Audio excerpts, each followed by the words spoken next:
কাল শুরু নতুন সরকারের প্রথম বাজেট অধিবেশন। ভ্যাট শুল্ক ও কর সংস্কারের মাধ্যমে ব্যবসায়িক বাধা দূর করার লক্ষ্য। 2034 সালের মধ্যে $1 ট্রিলিয়ন অর্থনীতিতে পরিণত করার লক্ষ্য সরকারের। চলছে আর্থিক খাতে শৃঙ্খলা ফেরানোর উদ্যোগ। বিদ্যুৎ জ্বালানি তেলের দাম বৃদ্ধি বাজারে বেশি প্রভাব ফেলবে না, মন্তব্য প্রধানমন্ত্রীর উপদেষ্টার। দর আগের তুলনায় নিয়ন্ত্রণে থাকার দাবি। দেশের বিভিন্ন সীমান্তে বিএসএফ এর পুশিন চেষ্টা। অবৈধ বিদেশিদের বিতরণ হচ্ছে আইন অনুযায়ী, জানালো ভারতের পররাষ্ট্র মন্ত্রণালয়।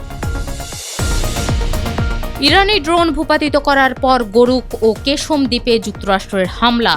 জবাবে মার্কিন ঘাঁটি লক্ষ্যবস্তু করার দাবি আইআরজিসির।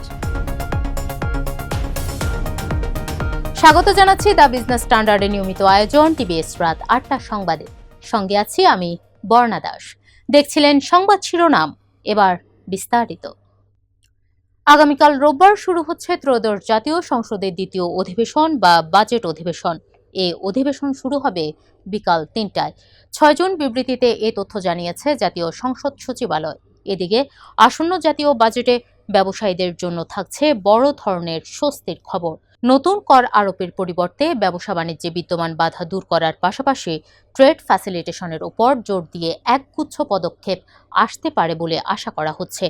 বাজেট প্রস্তুতির সঙ্গে যুক্ত জাতীয় রাজস্ব বোর্ডের সূত্র অনুযায়ী প্রস্তাবিত সংস্কারের মধ্যে রয়েছে প্রতি মাসের পরিবর্তে ত্রৈমাসিক ভিত্তিতে ভ্যাট রিটার্ন দাখিলের সুবিধা চালু, সম্পূর্ণ স্বয়ংক্রিয় ভ্যাট নিবন্ধন ব্যবস্থা চালু এবং দ্রুত বন্দর ক্লিয়ারেন্স সুবিধা আরও সহজ করা। বর্তমান অর্থনৈতিক সংকট মোকাবিলায় সরকার নতুন অর্থনৈতিক মডেল নিয়ে কাজ করছে, যার লক্ষ্য 2034 সালের মধ্যে দেশকে $1 ট্রিলিয়ন অর্থনীতিতে উন্নীত করা।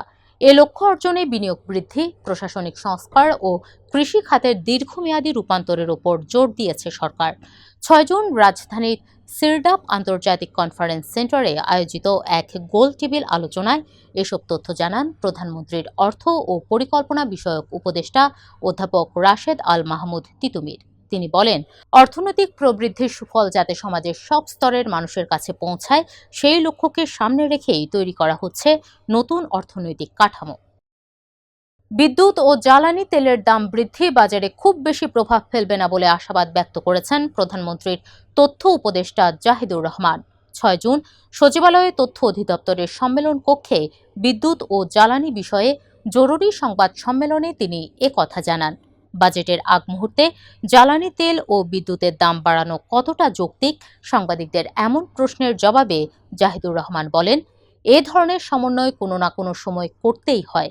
বাজেট এলেই বা বাজেট হওয়ার পর মূল্যবৃদ্ধির একটি প্রবণতা দেখা যায়, তবে বর্তমানে কাঁচা বাজার ও সবজির দাম আগের তুলনায় অনেকটাই নিয়ন্ত্রণে।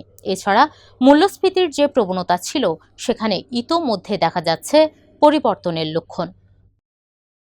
দেশের বিভিন্ন সীমান্ত দিয়ে ভারতীয় সীমান্তরক্ষী বাহিনী বিএসএফ এর পুশিন চেষ্টা রুখে দিয়েছে বর্ডার গার্ড বাংলাদেশ বিজিবি।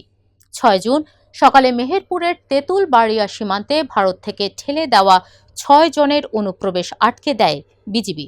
নওগাঁর সাপাহার সীমান্ত দিয়ে ১৭ নারী, পুরুষ ও শিশুকে পুশিন চেষ্টা চালিয়ে ব্যর্থ হয়েছে বিএসএফ। স্থানীয়দের সহায়তায় লালমনিরহাটের ৩টি সীমান্ত পয়েন্ট দিয়ে ৩৩ জনকে পুশিনের চেষ্টা নস্যাৎ করে দেয় বিজিবি।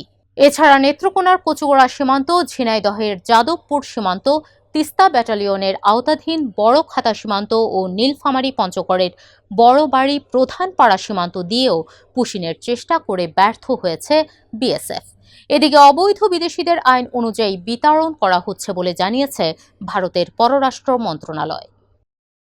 ইরান থেকে হরমুজ প্রণালীর দিকে ছোড়া বেশ কিছু ড্রোন ভূপাতিত করার পর ৬ জুন দেশটির উপকূলীয় রাডার স্থাপনায় হামলা চালানোর দাবি করেছে মার্কিন সামরিক বাহিনী। রয়টার্সকে এক মার্কিন কর্মকর্তা জানান, ওই 4টি ইরানি ড্রোন এই অঞ্চলের বাণিজ্যিক জাহাজ চলাচলকে লক্ষ্যবস্তু করেছিল। এর জবাবে হরমুজ প্রণালীতে অবস্থিত ইরানের গোরুক এবং কেশম দ্বীপের নজরদারি কেন্দ্রগুলোতে আঘাত হেনেছে যুক্তরাষ্ট্র। এদিকে আইআরজিসি জানিয়েছে, মার্কিন হামলার জবাবে অঞ্চলের শত্রু ঘাঁটিগুলোতে হামলা চালিয়েছে তারা। ইরানের আধা সরকারি বার্তা সংস্থা তাসনিম নিউজের খবরে বলা হয়, এসব ঘাঁটিতে অ্যারোস্পেস ক্ষেপণাস্ত্র দিয়ে আঘাত করেছে আইআরজিসি। তবে পাল্টাপাল্টি এসব হামলায় হতাহত বা ক্ষয়ক্ষতির তথ্য পাওয়া যায়নি। দর্শক, এ ছিল টিবিএস রাত ৮টার সংবাদে। এতক্ষণ সঙ্গে থাকার জন্য ধন্যবাদ সবাইকে।